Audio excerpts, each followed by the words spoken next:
and to the republic for which it stands, one nation, under God, indivisible, with liberty and justice for all. Please join in a moment of silence. Thank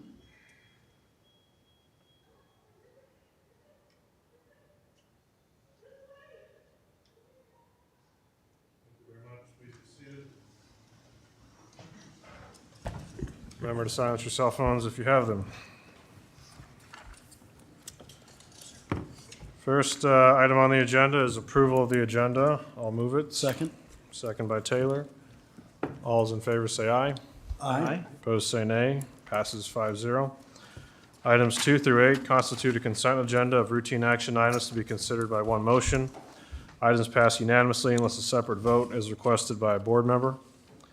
Item 2 is approval of the minutes of the April 4th meeting. Item 3 is approval of the claims. Item 4 from Veteran Affairs, Lonnie Coleman, includes A, receive the Commission of Veteran Affairs' first quarterly report, and B, receive the Commission of Veteran Affairs' second quarterly report. Item 5 from Board Administration is approval of notice of property sale resolution for a parcel also known as 1440 Glendale Boulevard, setting that for Tuesday, April 25th at 4:35 p.m. Item 6 from the Deputy Commissioner of Election, Steve Hoffmeyer, is to receive the appointment of Shauna Klingensmith as the clerk of Wolf Creek Township. Item 7 from the County Treasurer, Tina Bertrand, is approval of resolution for abatement of taxes for Yes Communities. Item 8 from Human Resources includes A, approval of memorandum of personnel transactions, B, authorization to initiate the hiring process, and C, approval of the memorandum of understanding addressing a retention payment for AFSCME courthouse and juvenile detention employees. I'll move the consent agenda. Second. Motion by Taylor, second by Bittinger. Any discussion? All in favor say aye. Aye. Opposed say nay. Passes 5-0. Item 9 from the County Sheriff, Chad Sheehan, is for action. This is approval of request for an additional correctional officer position instead of 2,080 hours of part-time to be utilized for courthouse security. Good afternoon. This is an item that Chief Wingert brought to my attention last week. We're having a little bit of difficulty getting the proper number of part-time people to be able to fill all of the hours. And right now we're having deputies step in.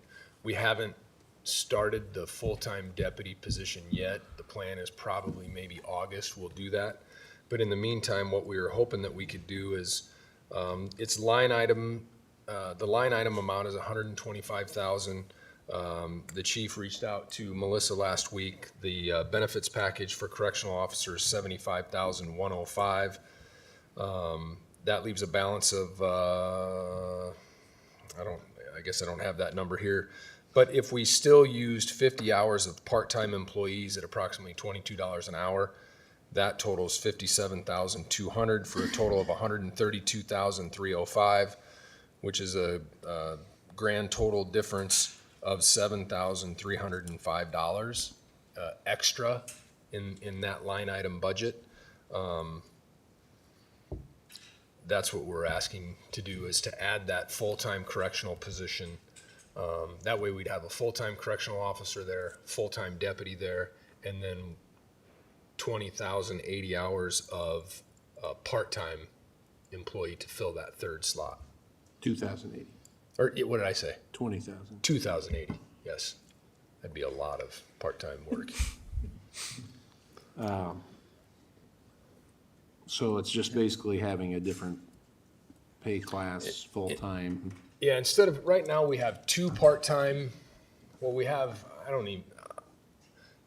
maybe 8 or 10 part-time people that fill two 20-80 hour positions to fill out all the hours. And all we're asking for is that instead of having the two part-timers, we'll have one part-time position, one full-time correctional position, and one full-time deputy position. And according to the chief's numbers here, the difference would be $7,305 more in the line item for next year if you were to do that. And that's 50 hours a week. So it'd be a little more than Is the person you intend, or do you know who's stepping into this position? Are they moving from inside or? Yeah, I mean, this would require to create a new correctional officer position. And I mean, we're trying to bolster up the correctional officers that are working inside the jail. So this would be a newly created position. And then we would draw somebody from in the jail to come over here, and the new person would then work in the jail. We would open it up. We would let people. We haven't really decided how we're going to do it. My thought was maybe rotate the person through 3 to 6 months at a time. The additional benefit is it would give some of our correctional officers an opportunity to get a break from the jail for 3 to 6 months and work in the courthouse. Would this be another instance where you could kind of utilize people that were on a light duty restriction? No, if they're on light duty restriction, we wouldn't put them at the courthouse security position. No, because they need to be fully capable to handle, a worst case scenario. So no, it would not be a light duty position. Light duty positions for our correctional officers are generally going to fill our master control or one of our secondary control booths, where there's no risk of having to go hands-on. It would allow, if there was an emergency in the jail, for them to be able to go and assist in an emergency, but that won't matter after hopefully September or October, because the jail will be, a couple miles away. Dennis, are you clear on the line items and departments we're talking about? Yes. Can you just shift the funds from somewhere else in your budget? Being that it's only 7,000? Oh yeah, I don't think we'll have any issue covering the $7,305. Then I'd be for it. So in terms of the mechanics, we need a motion to authorize the position, and then that can be done within the budget of the 7305. Is that your understanding, Mr. Chair? Yes. Now, is this position, is this 7,000, that's gonna cover benefits as well to create a full-time The position? 75,105, that's a total, that's benefits and everything, yes. Okay.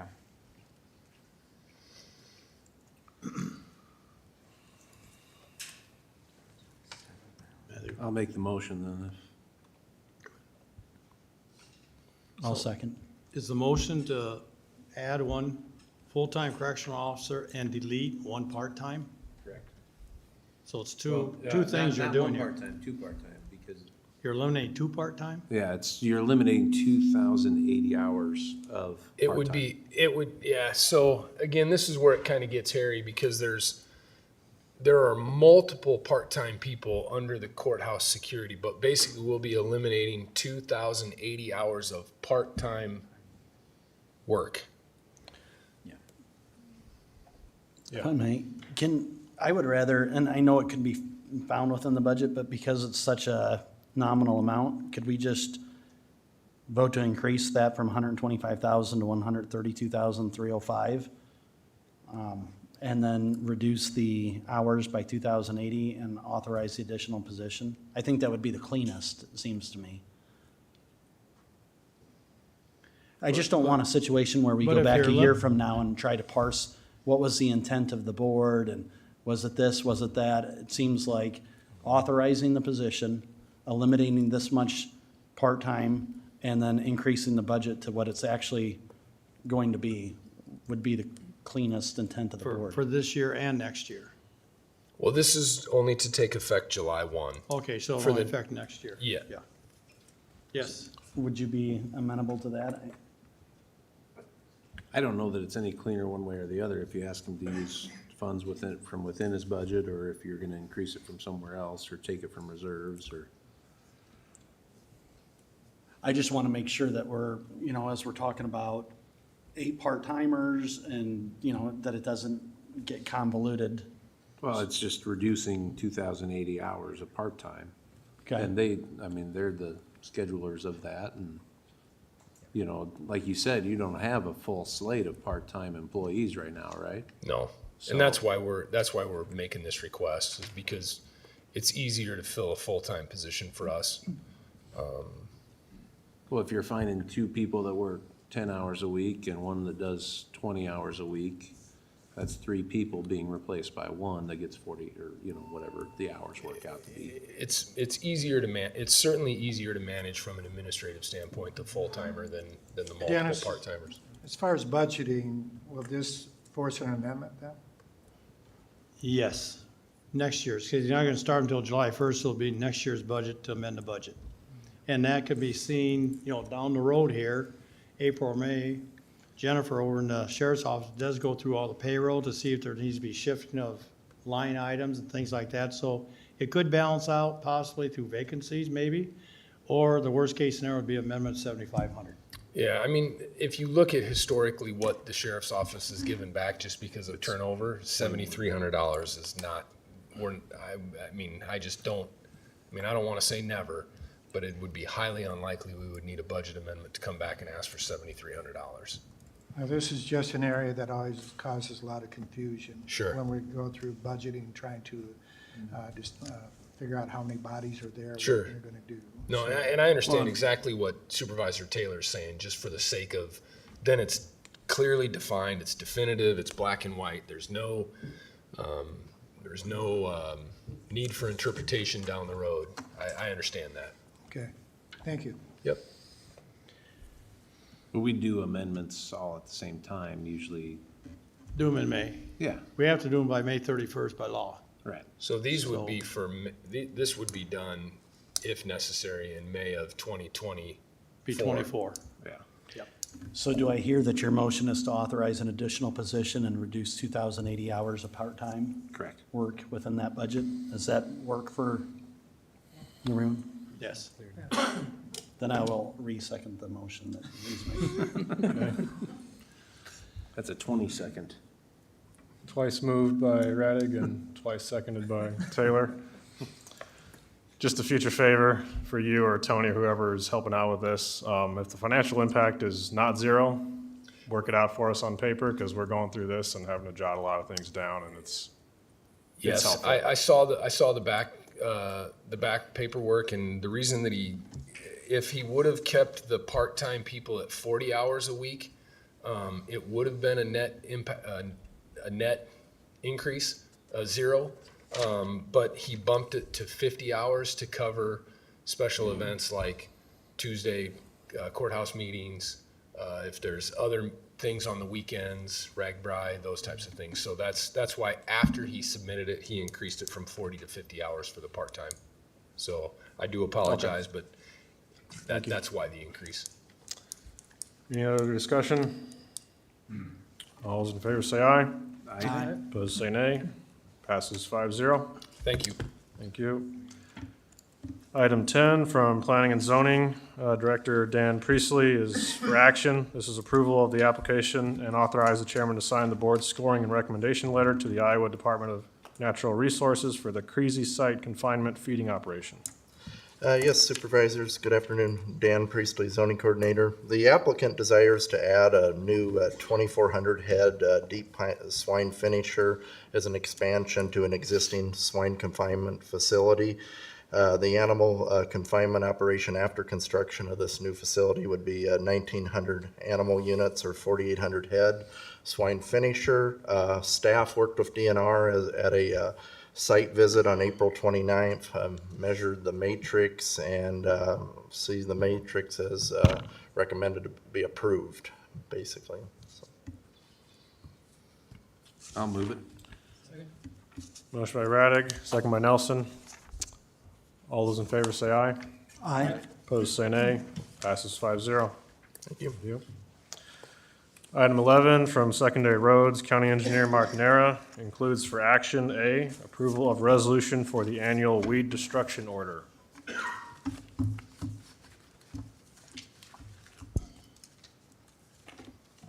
It is that time of year we need to remind people to destroy their thistles and other noxious weeds. I recommend approval of the resolution. I'll move it. I'll second the motion by Radig.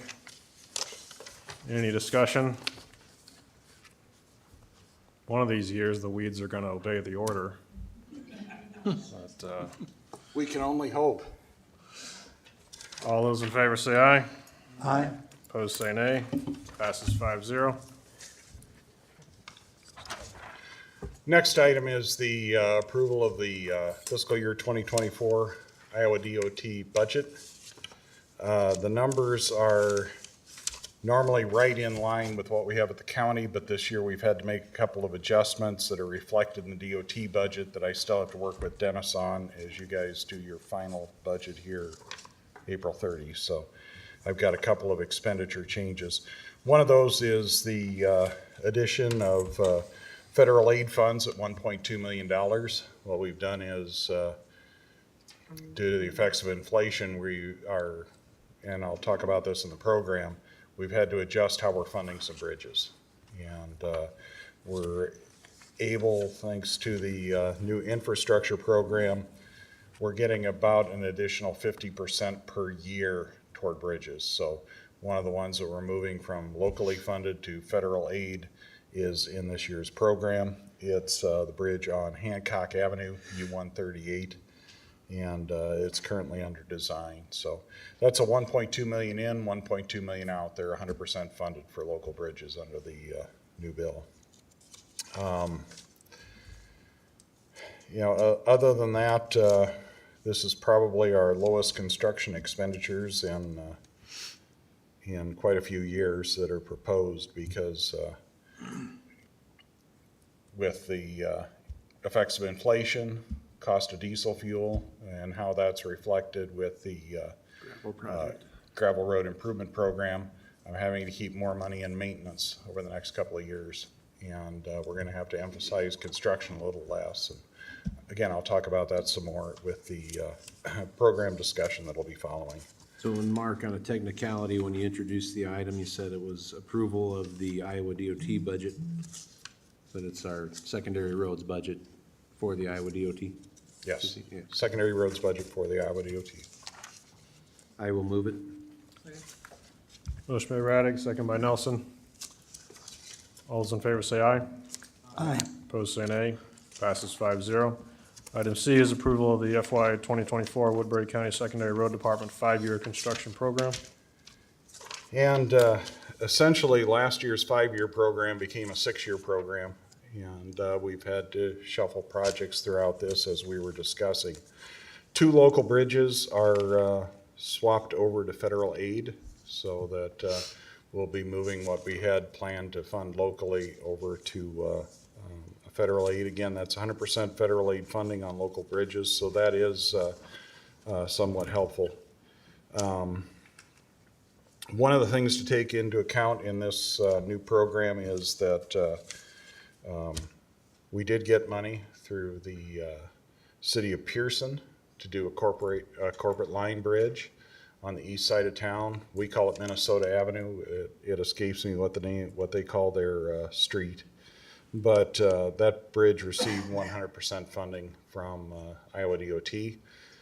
We've been applying jointly with them for city federal aid bridge funds for the last 4 years. We did a bridge on D12, just on the east corp line of town 3 years ago, I think it was. And we had been continually applying for this one as well. And this year the Pearson received money and they've are working with us to get it replaced. That'll probably be a summer 2024 job. Another thing you'll notice in the program is that we're seeing more of our farm to market road bridges that are coming into the program. On the first page, bridge number D15 is up on D12. That'll be our 3rd D12 bridge that we're in the process of replacing. We're seeing those bridges that are on our paved road system 50 plus years, 50 to 60 years old, and they're reaching the end of their lifespans. We're trying to get them replaced before they get in such poor condition that we have a very restrictive loading. Right now, D15, as I recall, is restricted one truck on the bridge at a time. Again, I think reflected in the first 3 years of the program is a reduced number of locally funded bridges. You know, typically we've been doing a couple, 3 of these a year, but right now the effects of inflation are eating pretty heavily into our money. And again, we need to prioritize what we've got going on with the gravel road improvement program.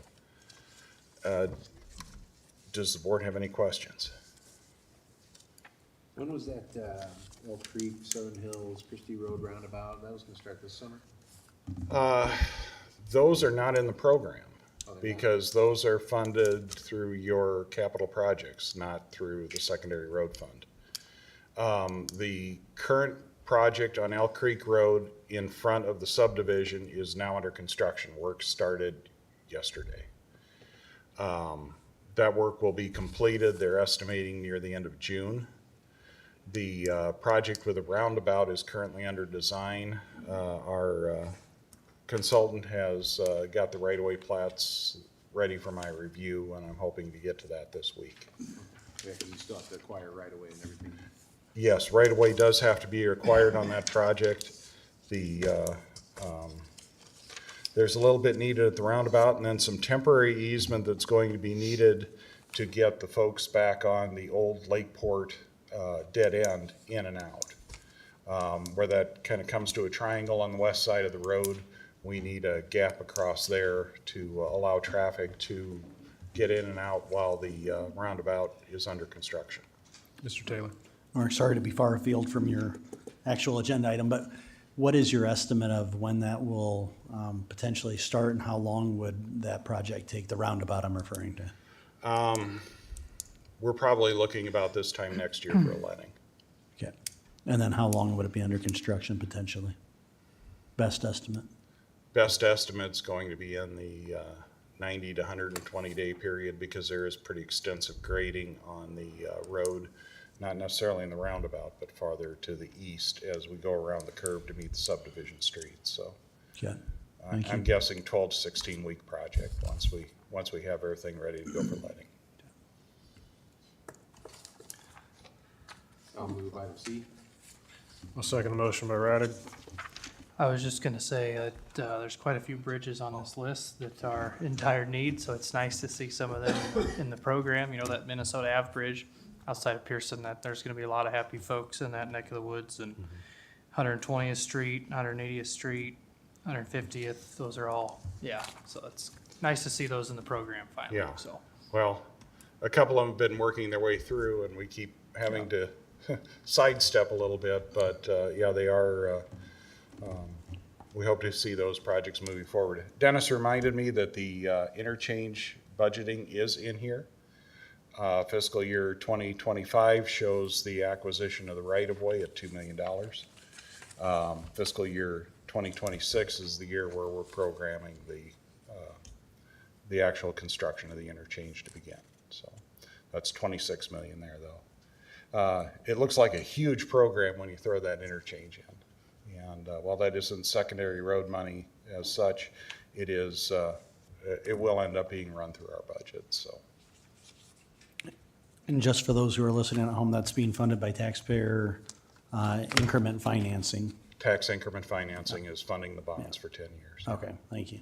Yep. Yeah, TIF rather than taxpayer property taxes is, I guess, what Correct, yeah. the It's- highlight that I'm trying to put on It's, that. it's not on the normal tax rolls. Right.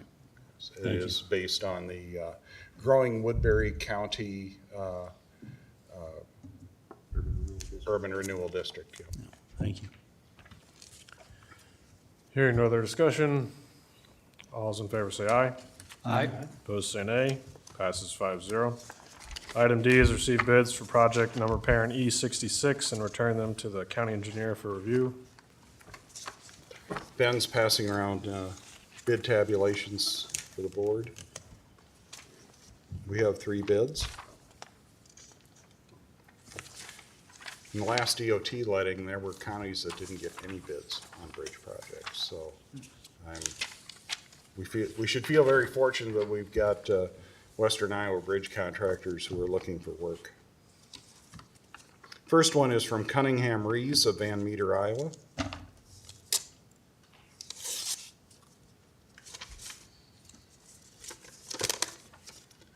Bid bond is included.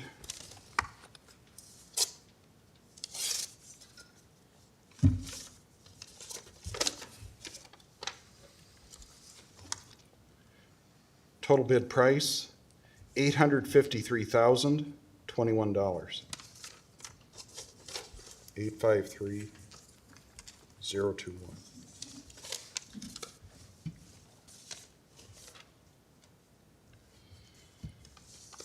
Next bid is from Graves Construction.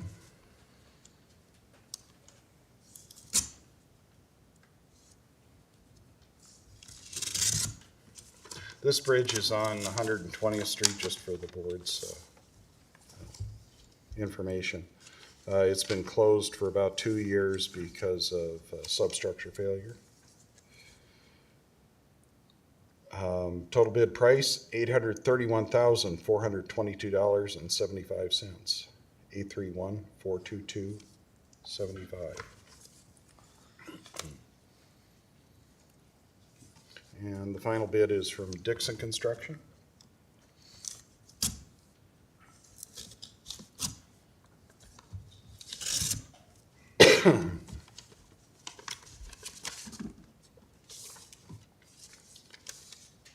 Bid bond is included. Total bid price, $777,985.70.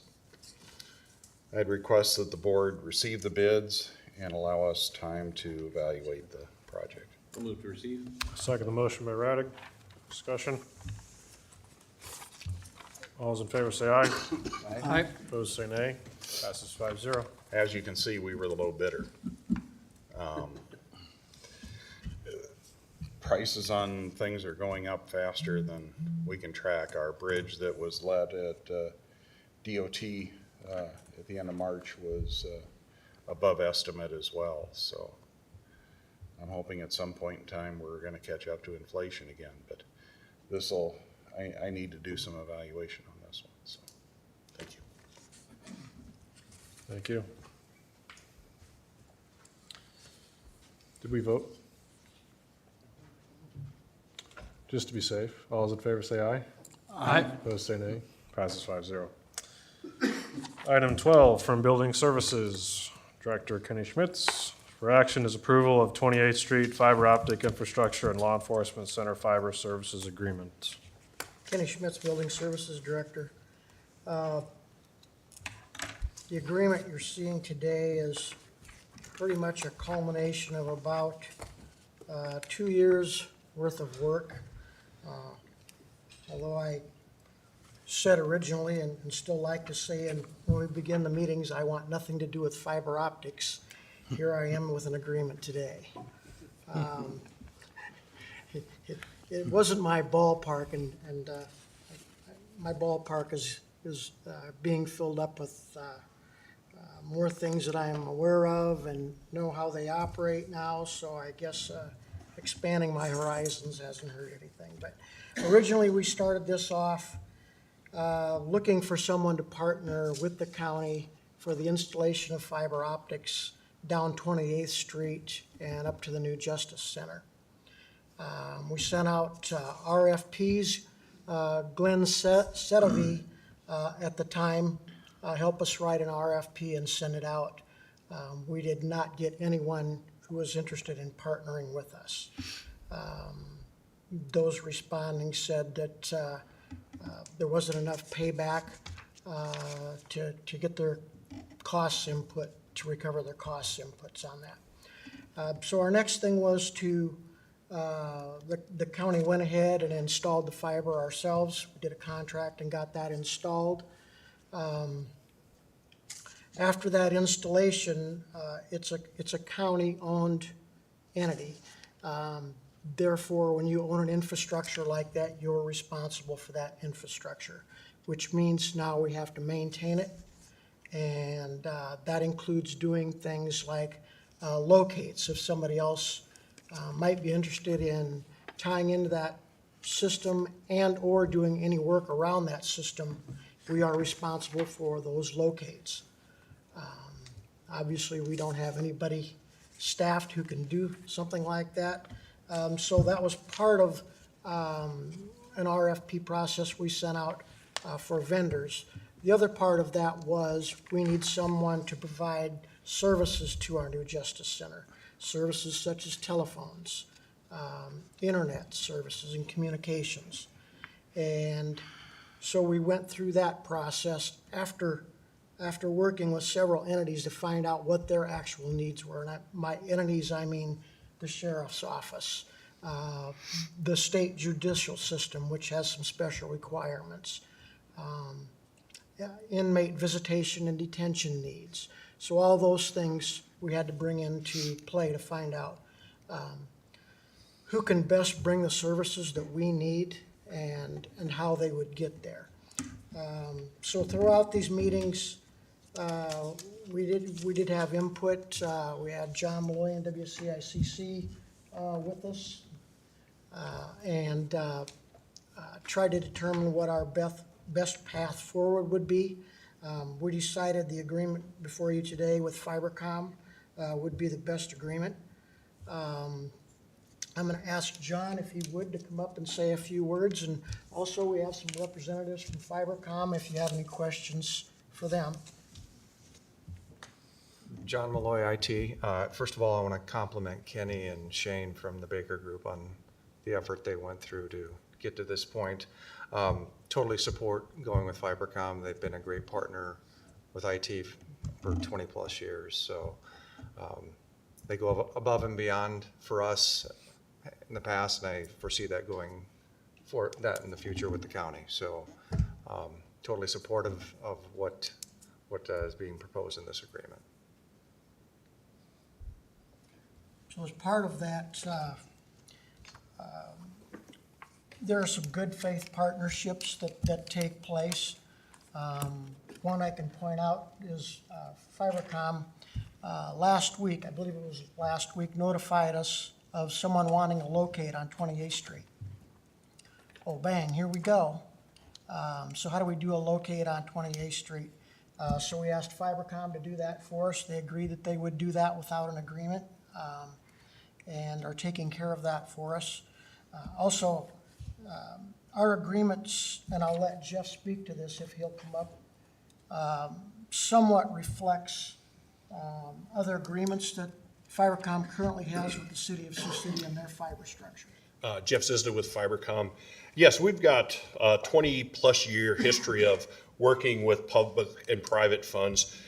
We've had an agreement that we've taken care of that includes the DOT, the city of Sioux City, Mid-American, and Northwest Iowa Power Cooperative between the airport and Sioux City for 20-plus years, and we've been the managing agent of that and coordinating that with everything. We have several other agreements with the city of Sioux City where we take care of infrastructure for them, we lease infrastructure for them, and in this case here with the county, one of our reasons that we were not interested initially was, again, this got to be kind of a little difficult because we're working on an agreement with the county to take care of and oversee the fiber, yet the revenue stream for Fibercom is going to come from third parties, the state of Iowa, things like that.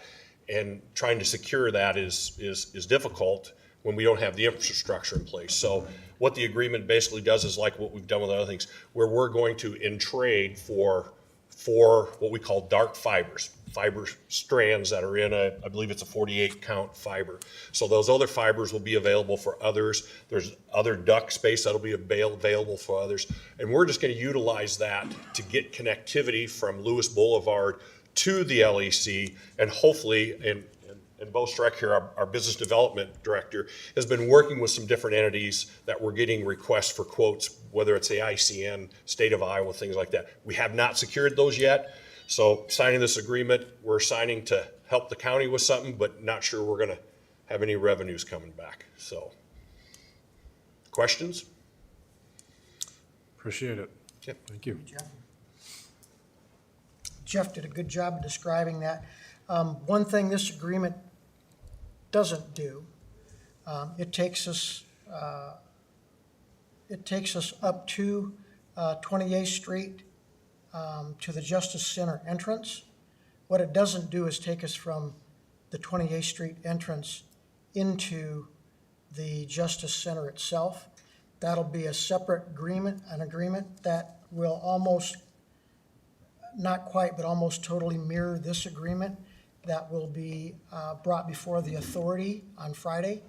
and I expect the authority will approve that agreement, simply because by bond issue, that property is currently under the authority's purview.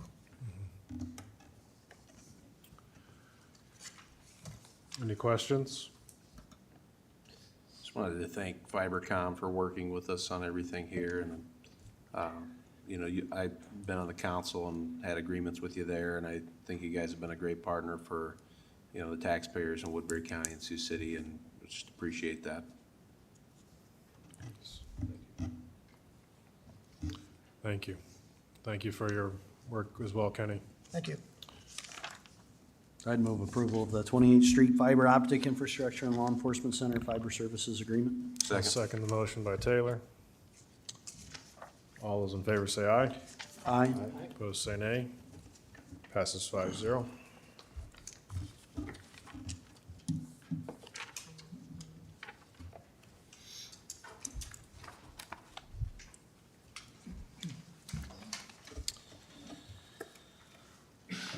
Item 13, Board of Supervisors, Supervisor Bittinger, is approval for Woodbury County to apply for the grant regarding juvenile delinquency prevention through the state of Iowa. Yes, go ahead, yeah, you guys come up to the mic, go ahead. Aaron, the program director over at SHIP had contacted me just saying that they needed to apply for a grant, but as in SHIP, as they're defined, they're not able to apply for this grant. They need either like a city or a county government to apply. I sit on the board for SHIP, and I thought it'd be a natural partnership for us. Wanted to see our juveniles making headway into being productive citizens and not getting into bad patterns and bad habits that would harm them for life. And so anyhow, SHIP here, Matt's here, and I apologize, I forgot your name. That's okay. I'm Anna Bertrand with Sky Ranch Behavioral Services. I'm the executive director there. Okay, thank you for being here. So they're going to kind of fill us in on the grant. Woodbury County, from what I understand, talking with Aaron, that we would apply for the grant, and then SHIP would handle. They'd help us write the grant, and they kind of oversee the finances of it and the execution of the grant.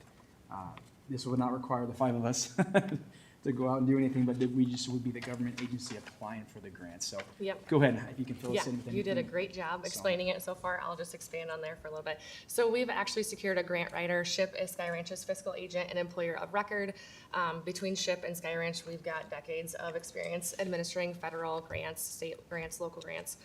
This is another initiative that we're seeking out to come up with creative ways to fund services that are not currently billable by insurance services. So insurance, you think about, I can go and I can pay a copay and I can do my substance use evaluation, or I can go see a therapist, maybe secure some behavioral health services for your kids or your family. Unfortunately, what they don't want to pay for is preventative services, and certainly not diversionary services from juvenile court services.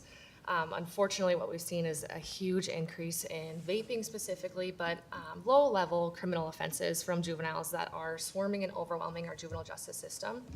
And there's been a need that has been identified by actually newly promoted Chief David Schmidt and our substance use director, Mitch Kolowick, who have already implemented the programming as part of this grant that we want to implement, that we're actually implementing pro bono, because most of the clientele that we serve do not have the funds to pay out of pocket. And again, it's not a insurance billable services. So it is a diversionary program called Prime for Life 420.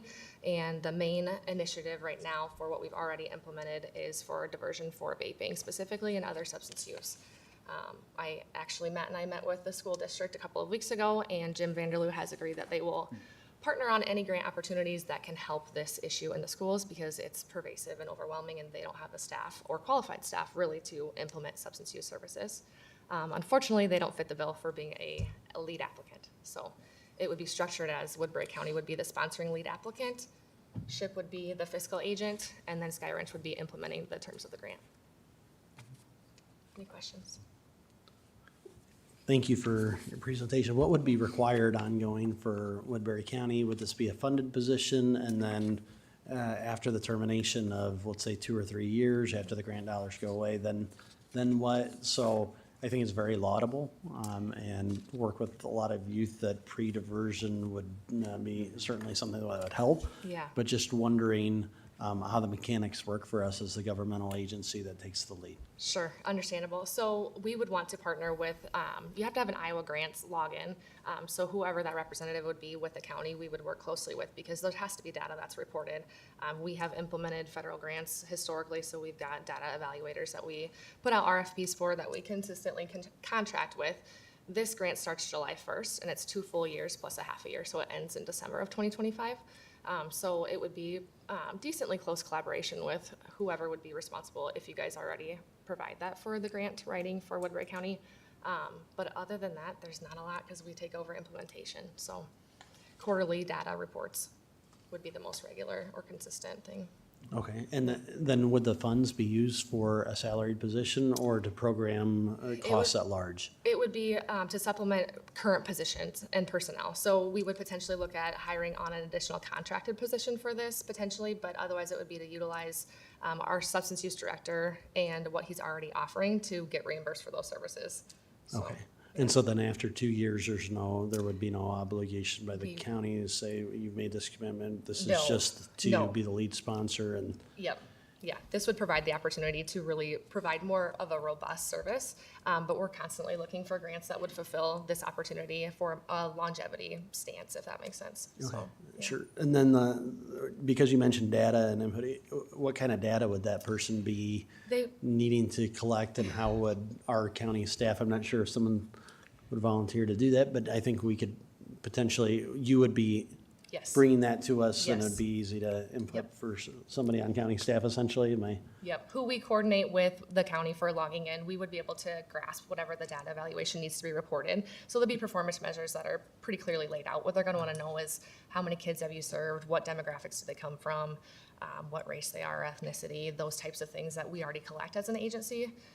So it would be that we would gather them again on the quarterly basis and get together with that person for submission. So it'll be laid out in a way that's by their performance measures. Okay. And I would work with Aaron and Matt, and tell me your name again, I apologize. Anna. Anna, thank you, I'm gonna get that. I would work with them to be that kind of person to enter the data or find out who, so I would do some of that legwork just to help us out with that, so. Great. Sounds good. Well, thank you. Yeah. Anything, Matt, do you have anything you need to say, anything you'd like to say, or? Okay. Okay. Well, Sky Ranch has been a partner previously with the county and the jail as well, right? We actually currently offer services to justice-involved 18 to 24-year-olds, yes, That's that what I exit the thought. jail. Yeah. Yep. So we provide So, I mentoring, mean, violence technically, prevention. if you're gonna partner with the government agency, it probably makes most sense that it's us. Right. I'll go ahead and move item 13. Second. Motion by Raddick, second by Nelson. All those in favor say aye. Aye. Opposed, say nay. Passes 5-0. Thank you so much. Good luck. Thank you. Thank you. Item 14 from the Board of Supervisors, again, jointly between Mr. Nelson and Mr. Bittinger. For action is approval to direct zoning to draft an amendment to Ordinance 56, which increases wind turbine setbacks from city limits and county conservation areas. Yeah, so as discussed last week during board concerns, we've gotten feedback from several of our rural communities that are concerned about their ability to grow into the future. Our current ordinance allows industrial wind turbines to be built 600 feet or 110% of tower height from city limits or from a conservation area. And so we have asked communities for feedback. They have, most of them kind of requested 2 miles. We got together with Dan Priestley and we said, how can we make that work? And he said, well, Iowa code allows a 2-mile development zone around all of the towns as part of their extraterritorial review. So he thought that made perfect sense. So that's what we decided to run with. I know as of this time, 4 communities have passed with their city councils measures of support for the change to the 2-mile setback, and I think the other 2 are working on that and are very supportive. So we were wanting to relay their thoughts and concerns and do something about that. The conservation area, as the liaison to the conservation board, we had discussed that, and they liked the 1/2 mile. They thought that fit in kind of well with our residential setback, that there were people that would be staying there, camping there, playing whatever, there were structures, so they thought that that fit pretty well with that. And so the purpose is to direct Dan to provide some wording for the changes of these ordinance to fit these parameters of the 2 miles or the half mile for the conservation areas, and I guess get the ball rolling on that if there's anything you'd like to add, so. No, I think you covered it, Mark, so that's pretty plain and simple. Would you guys say this is principally pushed by the rural councils? Yes, when we. As far as where you picked up the ball? Right. Well, Mark and I went out, it was January, to Mobille's city council, and they began there to go ahead and ask us, saying, can we push back from the city the wind turbines? They were concerned with the Mobiles wanting to grow and expand, and they were concerned they would be limited in their city growth. And and then from there, hearing from other mayors, and then Mark, of course, being out in the rural, hearing from their counties, hearing from the towns, that just came up more. And then I had a few people ask me that in the rural areas, just what could we do to protect encroachment on the towns? So, regarding for wind turbines. Yeah, we had, originally I'd heard from the mayor of Correctionville. They just announced back in February a new development on the north side of their town, and they were concerned about the potential development of their town.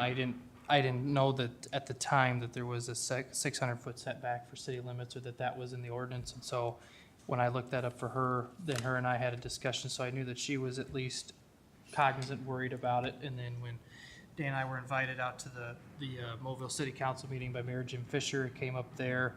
And then again at Lawton and other communities. And so then we just said, well, if some of these towns have these same concerns, a lot of them probably share it too. So then I started to reach out to some of the others and ask the same question and got the same feedback. And so that's, I guess, how that got the ball rolling, so.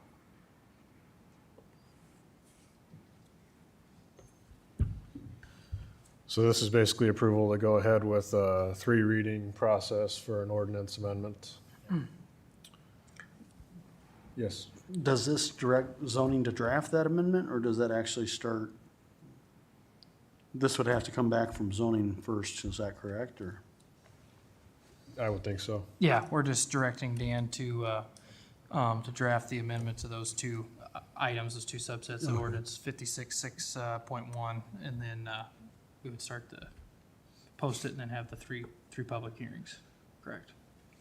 I'd like to make sure that there's representatives of our rural communities at those hearings, if we can collectively ensure that, just because this is being amended again. Want to make sure that everyone's on board with the final product, if there ever is one. Mr. Taylor. Can I just ask too, and I'm supportive, especially I appreciate both of you in terms of your responsiveness to attending those councils and being a good conduit back. My question more is for Joshua. In terms of if agreements are signed prior, my assumption would be that those would still remain in force if they're within this 2-mile limit, if they were prior to any ordinance amendment. Is that correct? In other words, there can't be, I would assume, no retroactive applicability based on, well, we now pass this and you can't, or is that to be determined? It's a bit of a gray area, so I would say that would be in the to be determined category. I think some of it is that the agreements that are out there, I'm not sure that we know what exactly the agreements say. They do record like a memorandum related to certain property, but the agreement itself, we don't know what's in there. But typically, there is a way out for one party or the other if whatever action that's seeking to be accomplished is not permissible under zoning regulations. So it'd be very fact specific based on the agreements, but I would say to be determined would be the accurate description. Okay, appreciate it.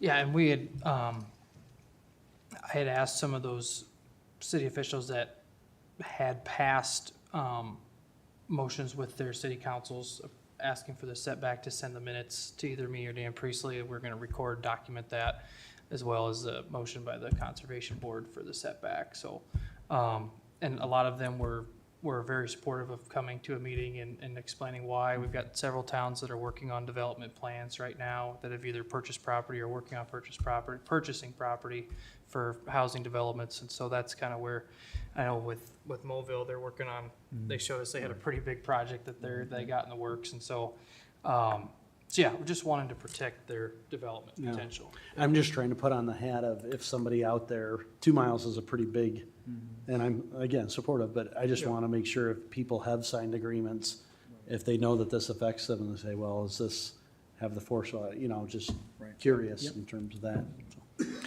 So I did talk to William Doherty with Mid-American this morning, brought him up to speed on this agenda item. They were actually kind of under the illusion that we already had a 2-mile setback. So typically their company policy is they don't want to strangle a town either. But he said there's obviously nothing binding that would keep any turbine company, for example, from encroaching on a community. And so he said that, if this is something that the communities are asking for, that we should absolutely pursue it. A lot of other counties already in the state do this. I know like Plymouth County, for example, they're 2 miles. But he just said that he would ask that the cities have a way to be part of like a variance process, which we had talked with Dan Priestley about the same thing, that the city should be able to allow input with the county board if one needed to be built, 1.75 miles, let's say, from town instead of 2 miles. And that was something we already talked about that we wanted in there. I think we even shared an ordinance that we thought had some very good verbiage that kind of laid that out. So, but anyway, we had a great conversation, and there was really nothing in here that was too concerning to him. So it was just more so that he agreed that there's just nothing binding in our current ordinance that would keep any other company or them from hypothetically building close to town. So.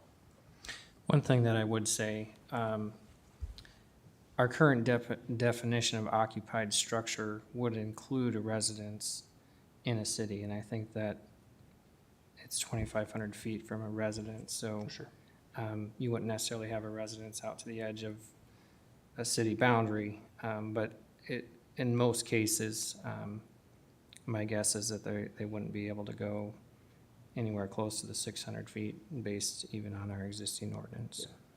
The concern was, golf courses, cemeteries, or it's like for the city of Mobile, they talked about, well, we're looking at acquiring this big amount of property that has no homes on it. Well, the 600 would kick in for them because there's no homes in the area, but if we Right. want to build homes there, now it complicates that. So that was an example there. But yeah, it doesn't take into effect, like golf courses or business parks, that kind of stuff. But definitely on the residential side, it would, for sure.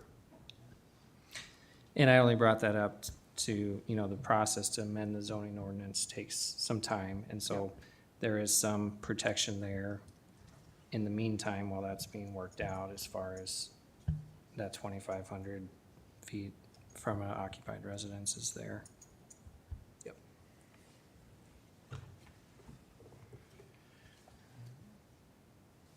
Well, I'd move approval to direct zoning to draft an amendment to ordinance number 56, which increases wind turbine setbacks from city limits and county conservation areas. Second? Motion by Taylor, second by Bittinger. The second. Is there any discussion? All's in favor say aye. Aye. Opposed say nay. Passes 5-0. Item 15 from Public Citizen Gail Palmquist is for information, titled Citizens Concerned About CO2 Pipelines. You have an update for us?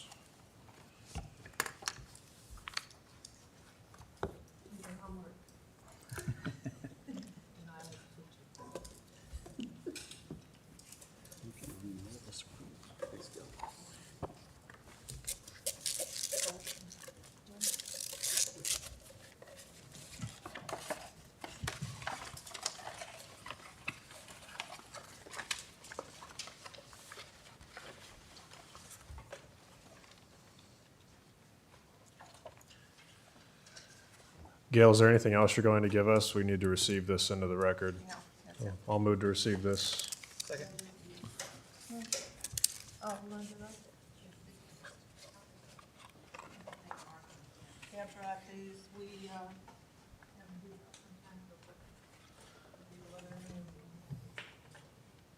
So a motion by Young, second by Nelson. All those in favor say aye.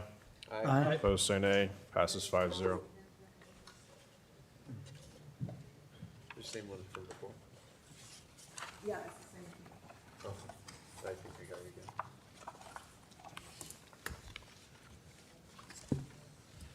again. Okay, are we ready?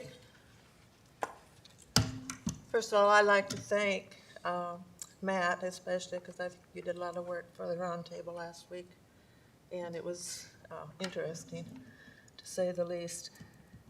I think only good things can come from discussing things with our neighbor counties and seeing what's on their mind and relaying that to the legislators. So I think you guys did a good job. And one size definitely does not fit all. So, I brought some maps today. I've had these for a while. I got curious one day and I started drawing. I took my plat book and started drawing out where the maps or the routes would be for the pipelines. And Could you several move people, one of the mics closer to you, please? Tilt it down. several people saw it at my house and they said, "Oh, there's some other people that might be interested in that." So I gave some out at the board, Planning and Zoning Board, and I think the Board of Adjustment has seen them, but I don't think I've ever given any to the supervisors. So these are not 100% accurate. We don't get anything from Summit or Navigator that is 100% accurate. And they change things on us. And so don't, this is not the gospel truth when you look at this, but it's a good idea of where they're going to be. So my point in making these is that Woodbury County is much too densely populated with farmers, acreages around Sergeant Bluff, Sioux City, and Lawton, and our business corridors along Highway 20, Interstate 29, and Highway 75 to be encroached upon by hazardous pipelines. It will endanger thousands of people's safety and prevent developments in these areas. Let's look at the bigger map first. I want to point out a few things there. The black line is Summit's proposed route. Navigator's route is in red. I picked out several locations. One was where I live, and the other one was just a random spot on Highway 20. And I drew 4 circles, each representing a mile from a possible break in a pipeline. The inner circle represents the area where no one will be allowed to enter if there is a burst, not even a rescue squad. So we can presume that to be the dead zone for all living beings and animals. The second mile out will have to be cleared by authorities before rescue squads can enter. There will be variables such as wind speed, other weather conditions, the topography of the land, etc. We don't have answers to a lot of these questions. The IBU has asked for a plume study from Summit, but Summit refuses to release their plume study. Now, that makes me a little nervous. If they've done a study and they refuse to let the rest of us see it, tells me there's something dangerous there. So I hope the IUB insists on that. The third and fourth circles represent areas of lesser harm, but we have no scientific evidence of how far the CO2 could travel in a few minutes. A break in a pipeline could cause lasting and extensive damage to people's health or death. The people in Mississippi that experienced a break, there are many of them that are still suffering health effects from the pipeline that burst down there. And they were a mile away from where the burst was. So it is a problem.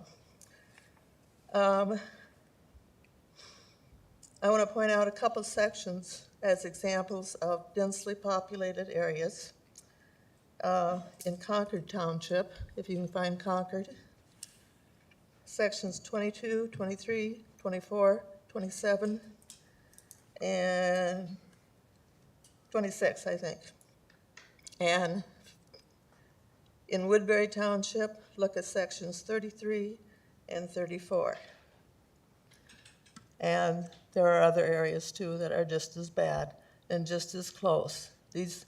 Some of these areas are packed with acreages, and we still have pipelines running very close to them. They didn't consider at all that these people would be subject to a burst. A lot of these people have expensive animals. Riding horses, rodeo horses, show horses, draft horses, in addition to the farmers' cow-calf herds, fat cattle, confinement hog operations, and a lot of 4-H projects that the kids are taking care of. A big problem for landowners and farmers is that our insurance companies are refusing to guarantee liability coverage for us. There's lots of mumbling and talk about they won't cover damage from pollutants. And in some cases, they even refuse to give us a copy of their policies for our lawyers. What does that tell us? Same thing. They don't think pipelines are safe either, and they don't want to insure us against them. I can't imagine the number of lawsuits from neighbors within a mile from our town if one of these pipelines would burst and, heaven forbid, kill some of my neighbors, kill their cow-calf herds, their fancy horses, whatever. But it sounds like our insurance companies are not going to support us. So, and I handed out a letter from State Farm probably 6 months ago or more, or sent it to you, I don't remember which. For those of you that didn't get that, I brought a few of those tonight too. And it tells very distinctly what they're going to do. They're going to do nothing. So you need to be aware of that. You can't let us sit out there, have these pipelines running through our farms, and not have any liability coverage. It would destroy all of us. So can I still, anybody that wants one of these? I suppose we have to go through the motion again. Oh, you mentioned we probably already received it, right? Yeah, but I don't think Mark and Dan have seen this. This is a letter from State Farm.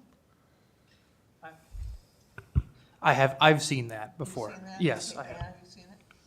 I have not. You have. Can I give him one?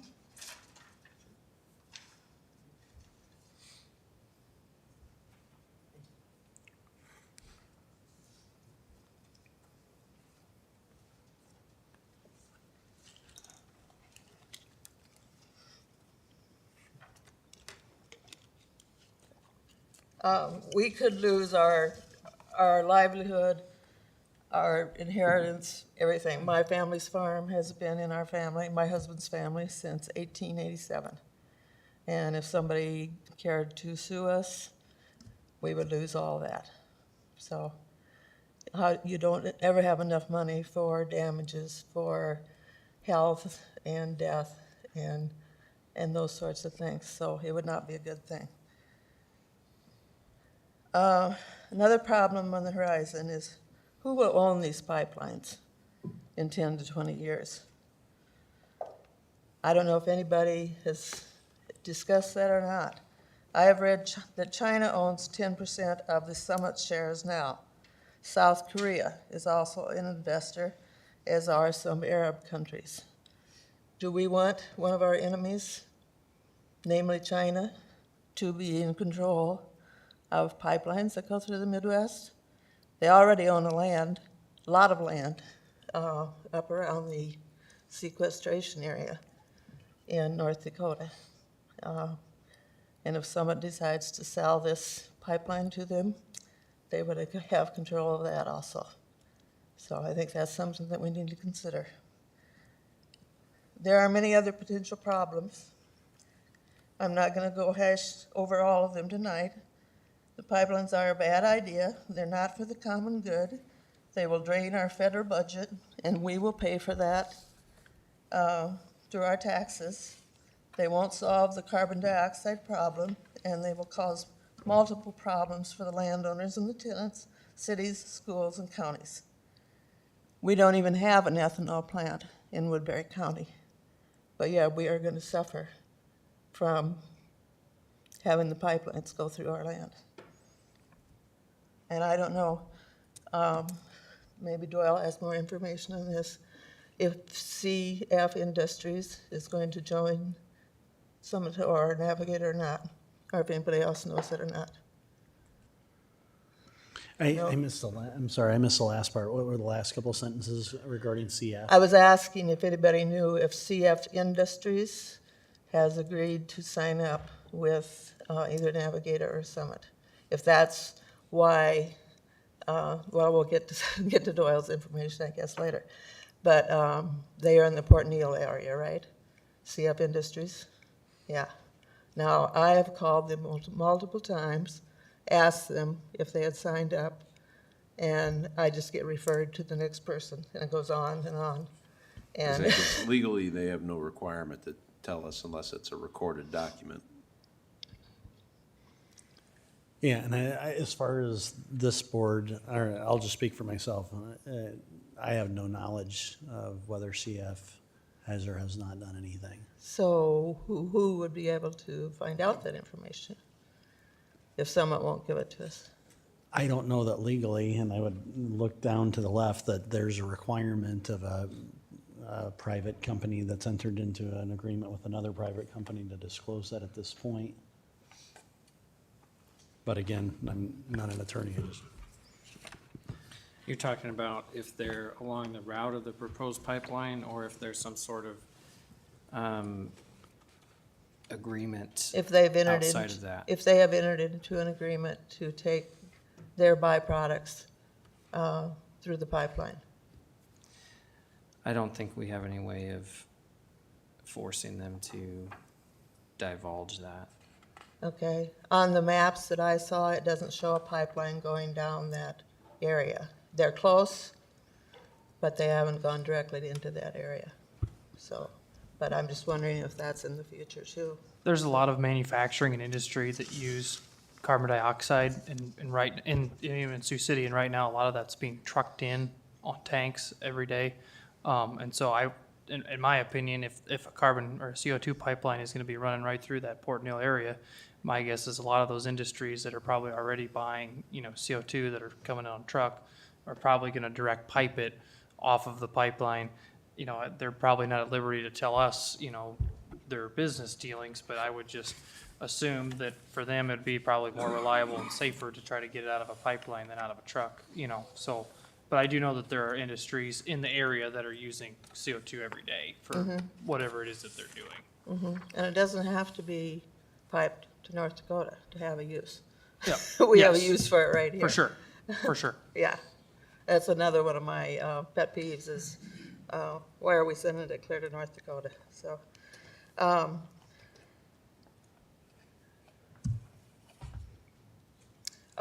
well, to get back to that point, the ethanol plants are saying that they need the pipelines to stay in business and make a profit. Well, I'm sure some of you have already read that the ethanol plants had their best year ever in 2022. So they don't need to have pipelines. Our corn people that grow corn will be fine. They're still going to buy the corn, right? I'm looking at my farmer here. Okay. Do we want corporations to be trampling our constitutional rights? Do we want our future decided by legislators, a governor, and an IUB board members who are receiving huge donations from companies and individuals who control them? I don't think it's any secret anymore how much money these individuals are receiving from the corporations and their officers. So it's a real problem. So Gail, so I'm going to stop you right there.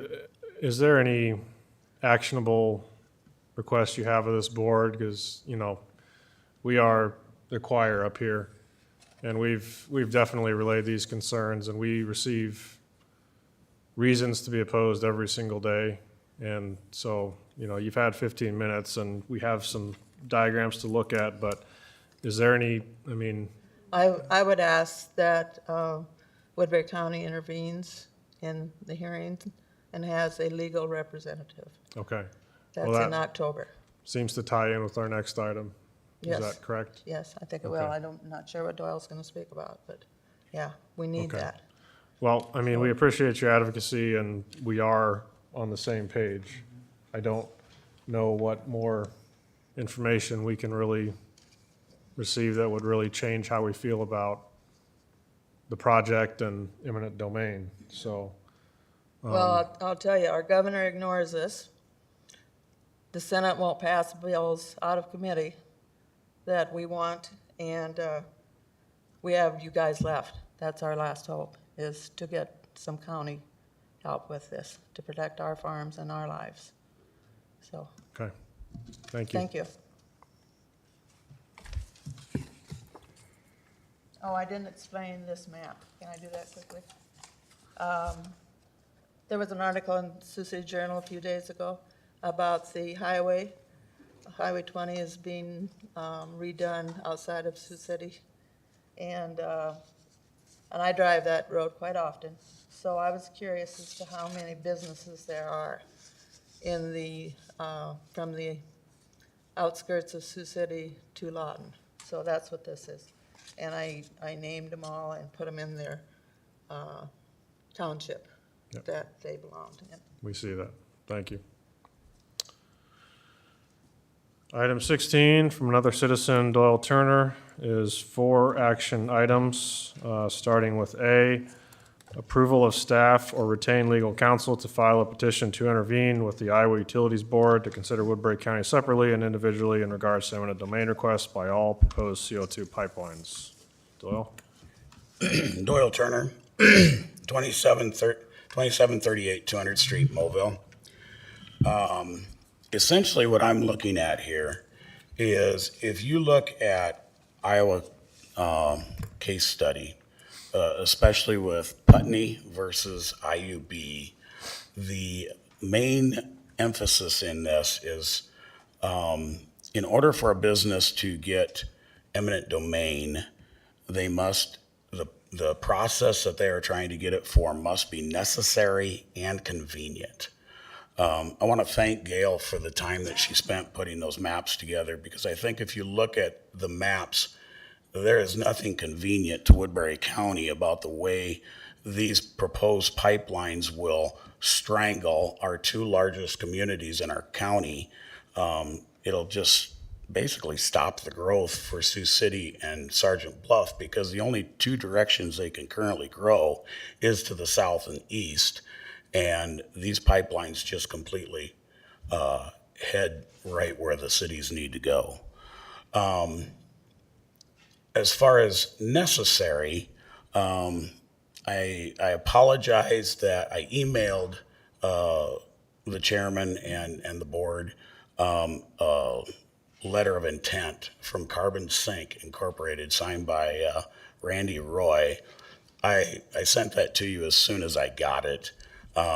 But this goes to necessity. Sequestration and pipelines are not the only way to take care of CO2.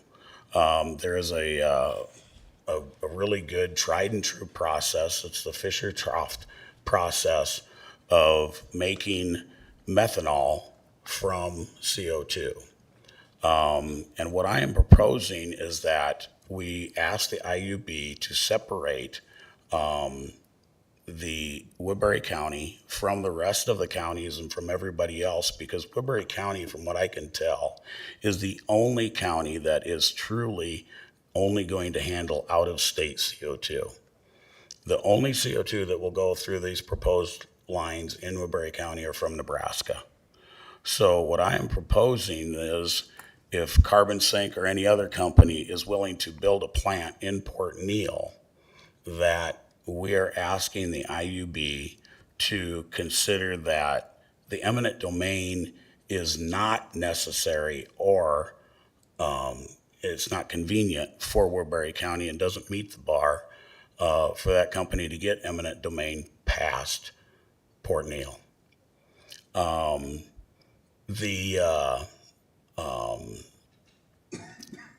The real basis behind this is Kilo versus New London, which is a federal case that gave economic development when private developers can use eminent domain to create economic development for municipalities and people like yourself, county governments. The problem with this, it doesn't meet that bar because we can get way more economic development by putting that CO2 into a plant and producing methanol than we're ever going to receive by just having it run through our county.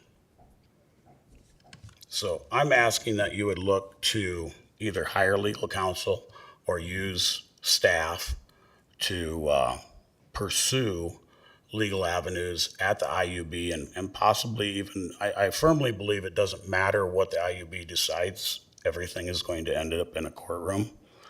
But I think these are very valuable rights that Woodbury County has, and I think it's worth investing in protecting those rights.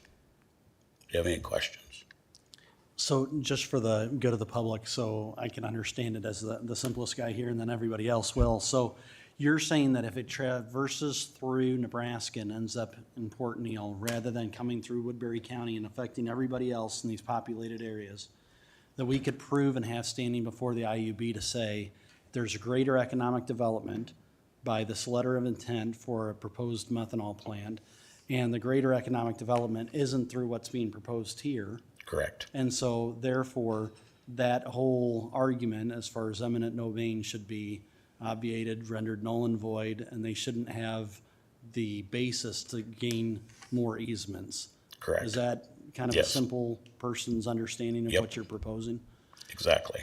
So I guess in rejoinder, if I may, typically with outside legal counsel, and you've probably seen if you followed our board, had sometimes robust debates on when we can use it. We start with the county attorney's office, and rather than incur cost to get a recommendation based on that, I think we would ask internally rather than going to outside counsel. And I just wanted to ask our assistant county attorney a couple of questions if I could. Sure. So I wonder if, from your foxhole, so to speak, would the county attorney's office be willing to weigh in on what our standing would be before the IUB regarding this kind of argument? What our options are regarding joining 6 or 7 other counties that have been joined, I believe, with Tim Whipple as counsel. An option of following and waiting for Shelby County and other ordinances, or if we would even have standing based on the arguments that were made today, based on our uniqueness in terms of how populated we are, kind of here are 3 or 4 options that the board could take to exercise, because otherwise I feel like we're talking a lot about it. We realize the deck's stacked. I think we're all in agreement, but we don't know what we can and maybe can't do or what would be advisable. So I know that's a long, broad question, but just wondering your thoughts since the county attorney's office has been brought up. Right. So as far as this specific proposal, our office hasn't been involved up to this point. I think that it would make sense if the board is wanting to pursue or investigate options to have some sort of internal work group look at the options.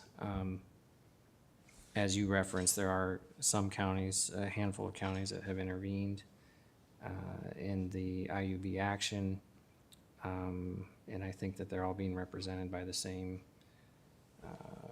private counsel.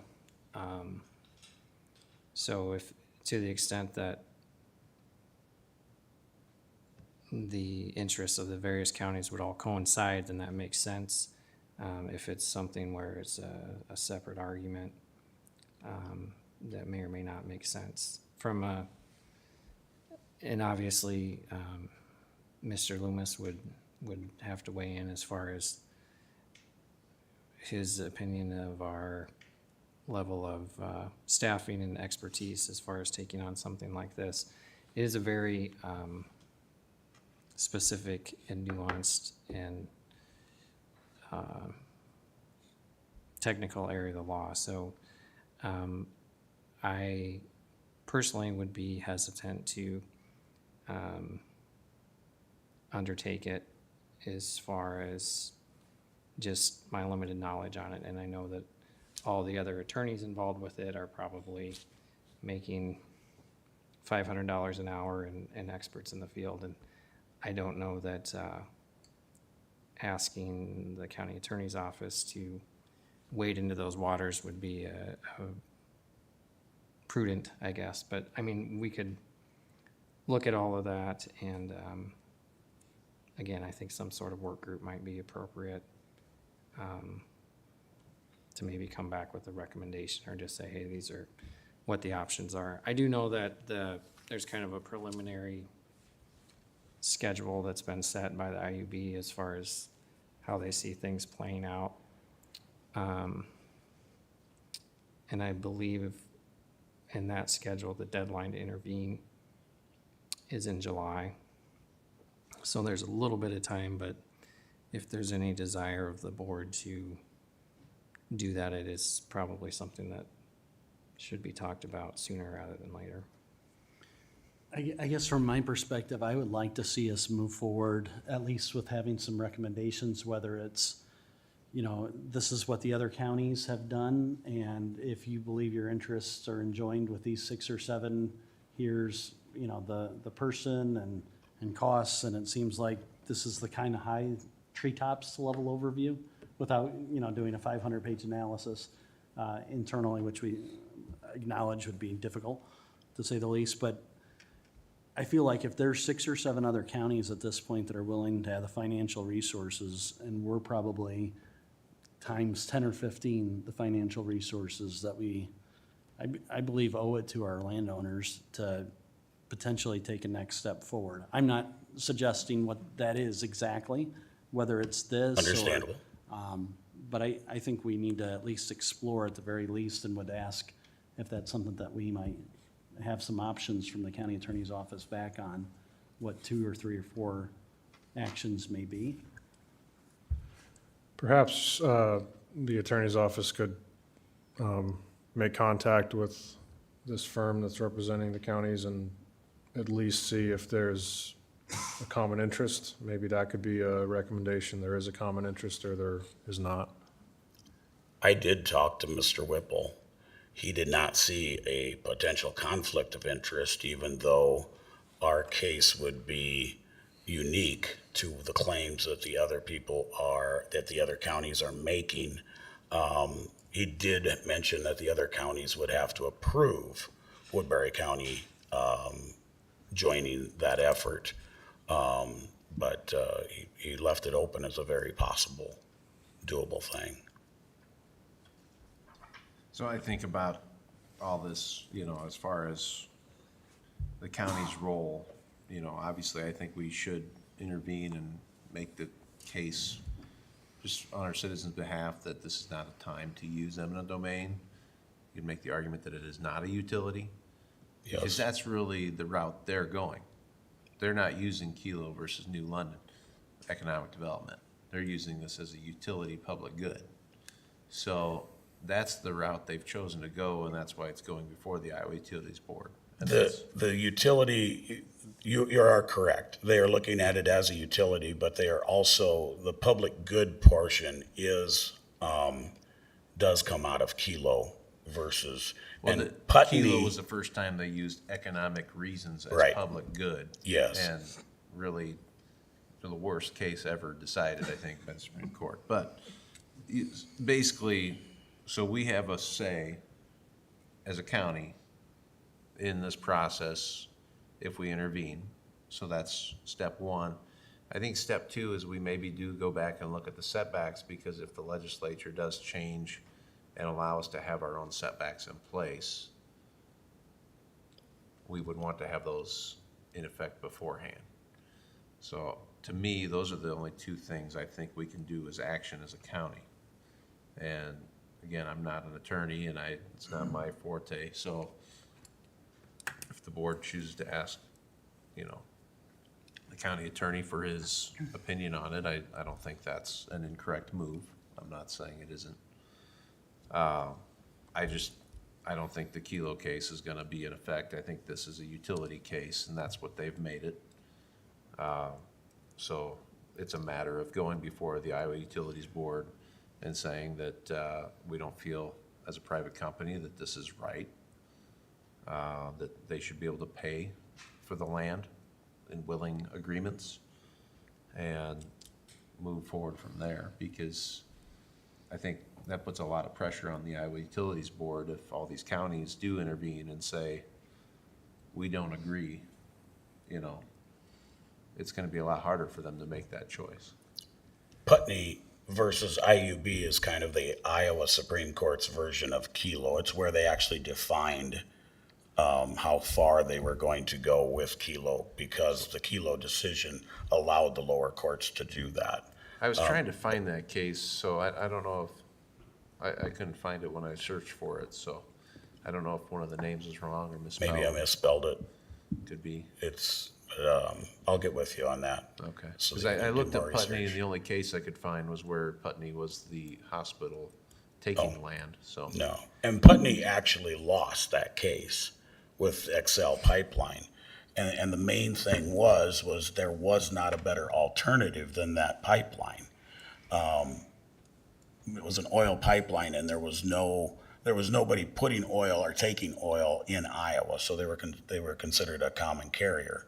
What Woodbury County would have would essentially be exact opposite, because not only are you you're a common carrier, so it's a common case along with Putney, but the fact that you have an alternative, and the fact that that alternative actually generates more economic development within your county rather than the pipeline, I think you can fight the eminent domain on that basis.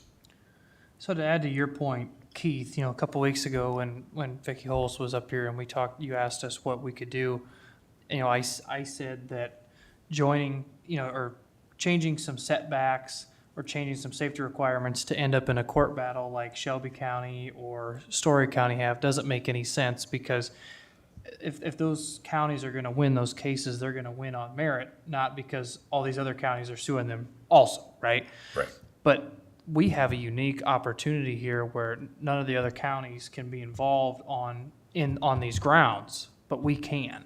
And I think that you do present a really good argument. And again, I'm not an attorney, but I know the common carrier, and I've studied that, and I think that there is a good case here. So I think we have a unique opportunity to pursue something that is honestly to the economic benefit of Woodbury County. Plus, we could potentially save our landowners from getting eminent domained. Plus, we may help the rest of the state in their fight. So to me, I think it's a triple win.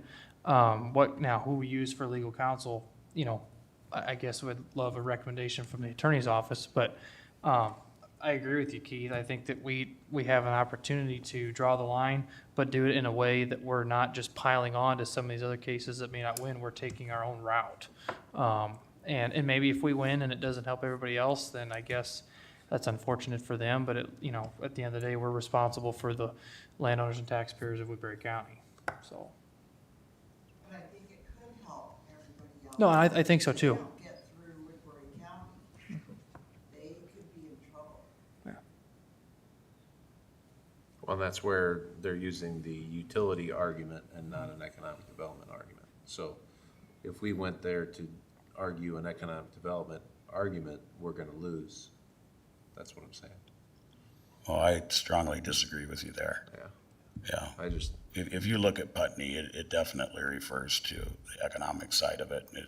It is what, so Putney basically told the IUB under 479B, that is what gives the IUB the authority to locate the pipes to use eminent domain, those sorts of things. And the court basically said, well, we'll give you 479B. However, we will not relinquish Iowa Code 6.21 and Iowa Code 6.22. And that is where you really find that the wording's more spelled out, that it has to be both convenient and necessary. And they have to prove both of those. And you have to remember, the burden of proof is on the pipeline company. You know, if we didn't have another company coming in and saying, hey, we would like to look at buying the CO2 and building a plant at Port Neal, that's really not we don't have to come up with that. The pipeline company truly has to prove that there is nobody like that there is no other option, that this is the only viable option that there is. Now, really, you have to realize both of these entities are subsidized. The sequestration is subsidized by $85 a ton. When they make methanol out of it, they're subsidized by $60 a ton. A big difference between the two is when they make methanol out of it, they will actually pay for the CO2. The pipeline company is giving our ethanol plants $0 for that CO2. So once again, that's more economic activity within our state. I find it quite ironic that we're looking at adding value to Nebraska's CO2. This is what we need to be doing with all the CO2. The market is out there for the methanol. In fact, if we make methanol from every ounce of the CO2 from every ethanol plant in this country, it is not going to fulfill the need that these ships have for the CO2. So this gives us an opportunity to be right in the center of really what's an environmental, a economic, and an energy revolution. And I think we need to take advantage of that. I mean, nobody's going to hand you $1 billion industry wrapped up in a bow and drop it in your lap. We're going to have to fight for it. And I think our rights, our legal rights, are strong enough that it's worth the investment, either in staff time or in outside counsel, to protect those rights. Are we talking about hooking into the pipelines and drawing out resources and? Yep, yes. And basically assuring that the pipelines get built in The a certain way? pipelines will get built in Nebraska. Okay. And now, the question is, when you take away the subsidy from the pipeline, because they don't get paid for putting CO2 in a pipeline, they get paid for putting it in the ground. So this way they will get paid for delivering CO2 to a plant. Are they willing, because that's trillions of dollars, and when I say trillions, there are trillions of dollars of CO2 that is going to be stored the way they're planning on doing it. So they're giving up access to a lot of money. The next question is, are they going to see through fruition the building of that pipeline if they only sell the CO2 rather than get that $85 a ton subsidy? We don't know that. That is a gamble that we as a county take. But I see this as a win-win. If they say no and they don't build the pipeline, there's no pipelines in Woodbury County. If they say yes, then we get to build a really nice plant that rivals CF, that actually uses more electricity than CF does, and we get the economic benefit off that. And you're referring to the carbon sink methanol plant? Yes. Is that something that's receivable into the record, not signaling approval by Woodbury Yes. County, but just for informational Yes. purposes? Because for lack of a better term, you've been a conduit. Yes. Pipeline of this information. So we could receive that into the record and then publicly signal that that's an alternative. Yes. That Woodbury County could explore that's different than these pipelines traversing from these. Yes. Before, confidentiality was actually in that, and I asked him to remove that, and he did. So they're fully aware that this does not have to remain confidential. So I would move to receive this into the record. I'll second. All's in favor, say aye. Aye. Opposed, say nay. Passes 5-0. Okay, task at hand here, we got 4 different items on here for action. I guess as far as an action though, I think I'd rather refer to the attorney, see where we're gonna go. I do think we should look at the petition to intervene at some point. When's the deadline? What? July 10th. July 10th, so we still have time. And I guess whether or not the attorney's office can do that intervention, or would we have to designate somebody here, or staff to do it? And I guess that's where I would be. I would echo that in terms of wanting a motion to respectfully request that the county attorney's office make a tiered recommendation regarding Woodbury County's unique standing based on population or alternate economic development, enjoining the other counties, or petitioning otherwise through an injunction, something along those lines. That's kind of a catch-all for what are our options. Because how many counties, and forgive my ignorance, I don't study this every day, how many counties is this total that are being traversed by the pipelines? I think that's right. So I would echo Keith.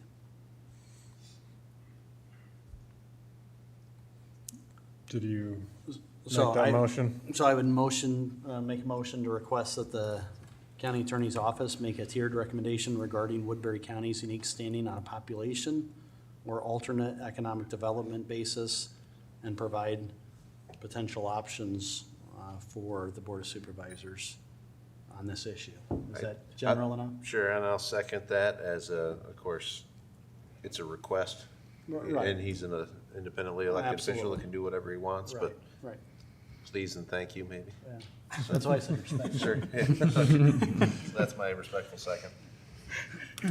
So this kind of wraps in A, B, and C then, just the totality of, like you said, either we don't have it, we have it, and we benefit from it, and we appeal to a new route, or we appeal to protect the unique and valuable rights of citizens. Yes, that's. Okay, well. You said it much better than I did. I'd be interested to hear our county attorney's office's experience with the council. And I don't know how the other counties joined on, if they sort of, applied, or if legal counsel said, we're trying to make this case a certain way, so we're going to reach out to counties. I don't know if you know that. My understanding is that Mr. Whipple has worked with counties in this regard for a long time, and that they reached out to him. Okay. And he suggested that you as chair would reach out to him. But if you want, I don't think it would be unwise to seek counsel before you even do that. Yeah. Well, there's only one lawyer here.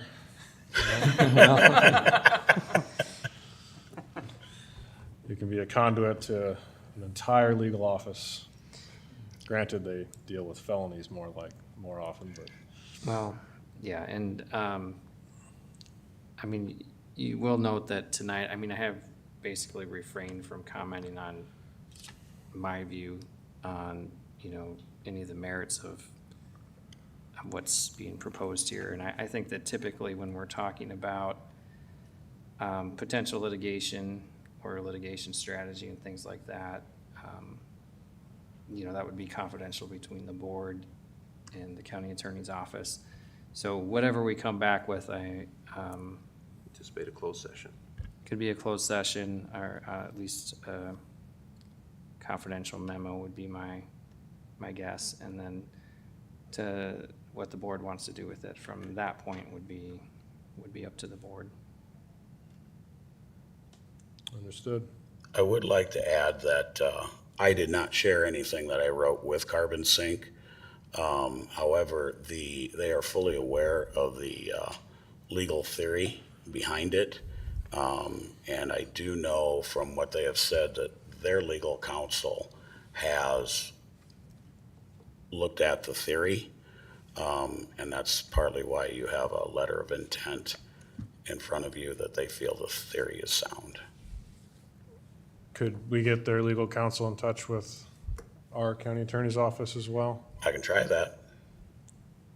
Do we know how committed, or are there several bets being made? Is this kind of a catch-all,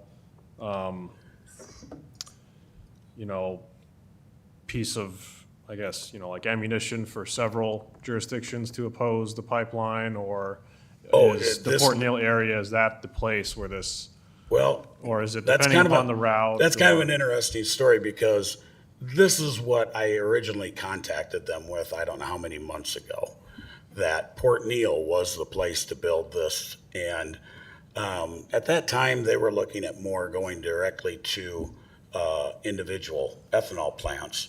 And they didn't really move that along. And the discussion kind of has wrapped around how whenever you're talking big theory ideas, you know how it goes.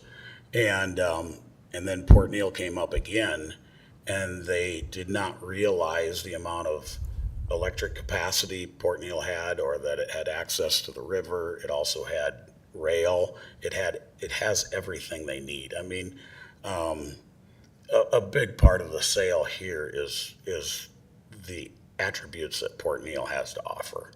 I've believed from day one that Port Neal was the best place, and I feel that in some ways, once they really got to look at it, it kind of sold itself. I mean, this is not a ploy to affect something somewhere else. They are serious. They are very serious about building a large plant here. Getting the amount of electricity that they are talking about is no simple task.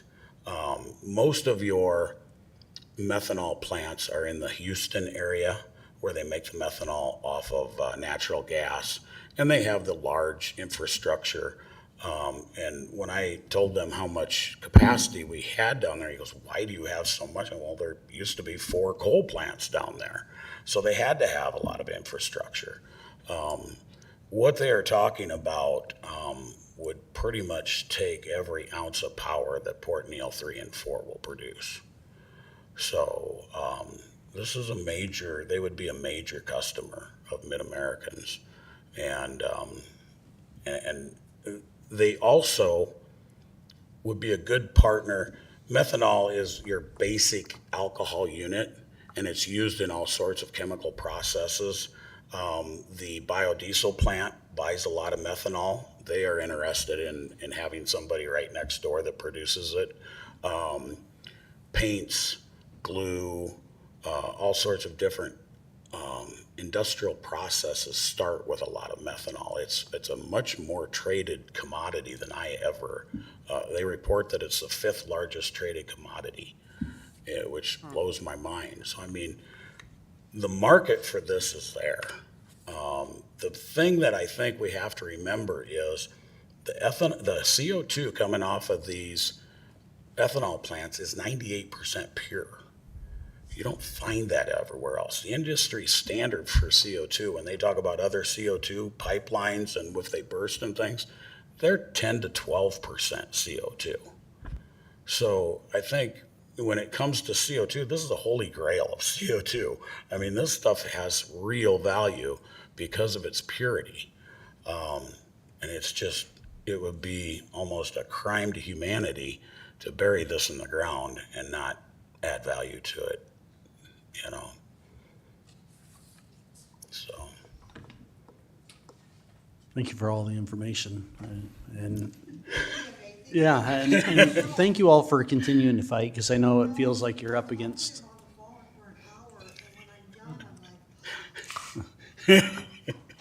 Well, I kind of am compulsive when I get on something, I have to say, I'm amazed that these people haven't put a restraining order on me and stopped taking my phone calls.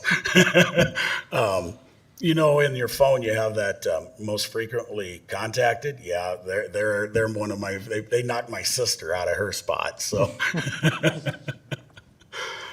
But we appreciate you and appreciate that you continue to fight and advocate. I know it sometimes feels probably like you're up against the world and the powers that be, but hopefully we can do something to advocate and help as well. Do we ever have a vote on it? No? Well, I hope you play yourself in the Netflix documentary, or at least. What'd you say? I said, I hope you play yourself in the Netflix documentary about all this, or at least narrate, 'cause you got the voice for it. I'll move, or it's already been moved, so any other discussion? All in favor, say aye. Aye. Opposed, say nay. Passes 5-0. Thank you. Thank you. So we'll say that was on item A, and that concluded action for B, C, and D, unless there's anything else. Nope. All right. Thanks again. Thank you. Item 17, reports on committee meetings. Yes. Nothing. Yes. I had one with Supervisor Bittinger, went to Veteran Affairs, and they swore in TJ Fennell. Lonnie Coleman talked about the outreach in Sloan, different coffees and things that they meet veterans who don't even know where the location's at, and different things that are being offered, especially with the PACT legislation regarding VA disability. Helped a lot of veterans navigate some of those waters and seeing their constraints there. Also talked about partner patriots and the service dogs, that one who is being donated to the office and help veterans with PTSD, depression, anxiety, and just kind of fascinating the different tests that they have to pass, from going through the car wash to listening to fireworks, and being in different areas of high traffic with the veteran, and when they're on duty and not. So the service dog will be there, and personally taken care of by Lonnie at no taxpayer expense, who donated, and just kind of an awesome service. So Yeah, it was good to be there, meet everyone, and see the effort they put in to take care of our veterans, and the potential for growth, and the need for just volunteers and more resources to do that. So it's just good. I look forward to learning and to meet everyone there.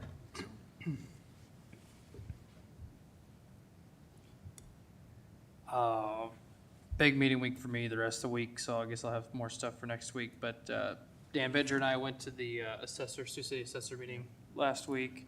It's kind of a rough crowd, but he did a great job to talk his way through that. It was several hours long, 2 hours or 2 hours, yeah.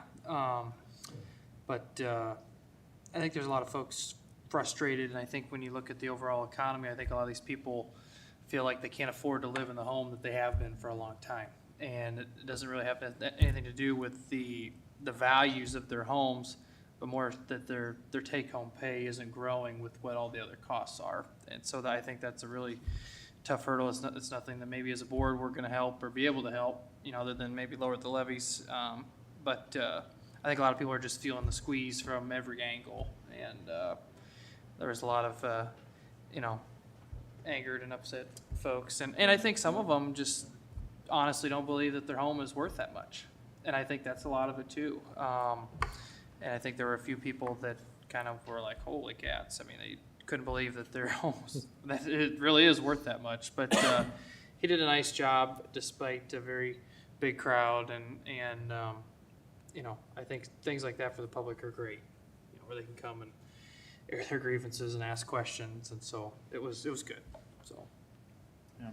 I went up on Friday and talked to Julie and Tyler in our county assessor's office to see how they were doing from this meeting. And they said they said a lot of the county residents have a very good grasp of the formula and the assessments, and they've only had 34 petitions to have their properties reassessed or looked at again. So, but they said that's very low, and they're pretty confident that that's not going to be a great issue in the county. There's a few they said they're working with that are outside the assessed values. They're wrong. They need to be reevaluated, but they're pretty confident that they'll be able to handle any petitions for this year. So, Meaning appeals? Meaning appeals, yeah, excuse me, yeah, appeals and petitions to readdress, their assessment value. That's interesting. It's not above the norm for the county side? Well, they're with the county, I guess that's what she was explaining, they were closer to what the farm values were at. They said the farm values did go up, but they said the residents and the farmers had a better understanding, and they were expecting, in her words, they were expecting more of the raise to come, and so they were, I guess not, they weren't as mad as the city folk, let's put it that way. Yeah, I mean, there was a lot of people mad at that meeting, so. When you compare 30-something appeals to over 1,000 probably.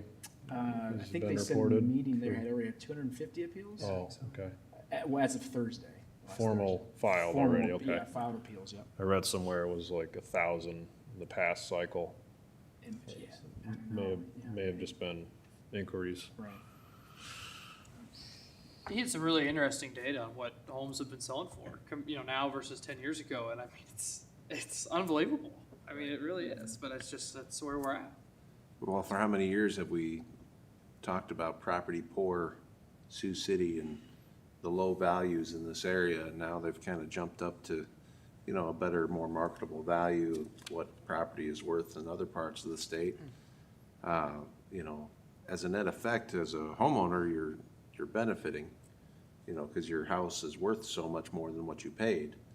But, as far as on the tax side of it, the rollback will change, the levy will change. So, your taxes aren't necessarily going to jump 50% because your property jumped 50%.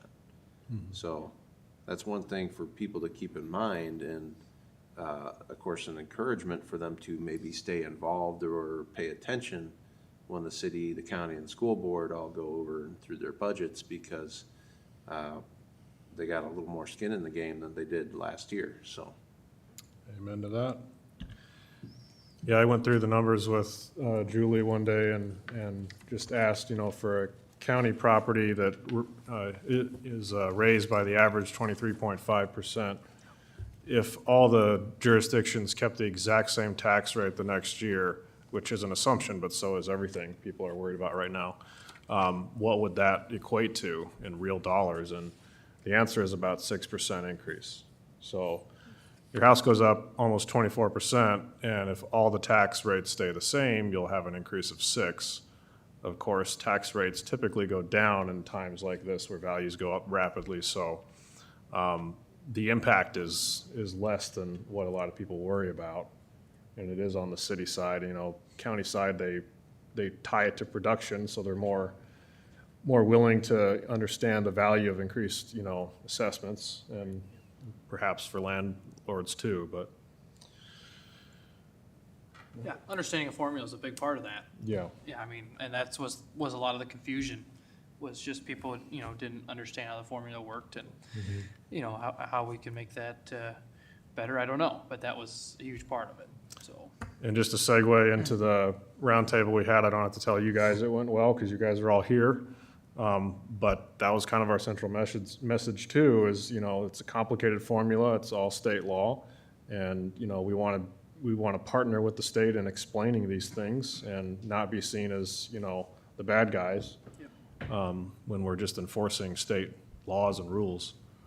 I don't know if this goes into board concerns, but I just want to compliment you in running it and putting it together, and the whole board for reaching out. I know the school district has, I believe, 3 to 5 interactions with their local legislators throughout the session, and just something I think we should continue in future years, letting them know the positive as well as the things that we think could be worked on. I think that's a really important dialogue to continue, and just think it was a good thing, and I think the other counties are appreciative as well. Thank you. Yeah, I think if we get 1 or 2 other counties together and we have confirmed attendance and we just invite all the legislators that are willing to attend, there's a real incentive to come talk to a group instead of just one board, So I think it is something we should time out every year when things are fresh in their minds, whether that's right after session, the time we did it this time and towards the end, or I don't know if it's really as helpful at the beginning when they're rushing through the funnels, but that's just the reality where we meet every week and they don't, so. Just a reminder that I won't have any committees because I'll be in Albania on a mission trip. I'll be back on the 26th. I intend to call into both meetings, and so Vice Chair Taylor will be drafting and chairing those 2 meetings. Godspeed. Item 18, any citizen concerns?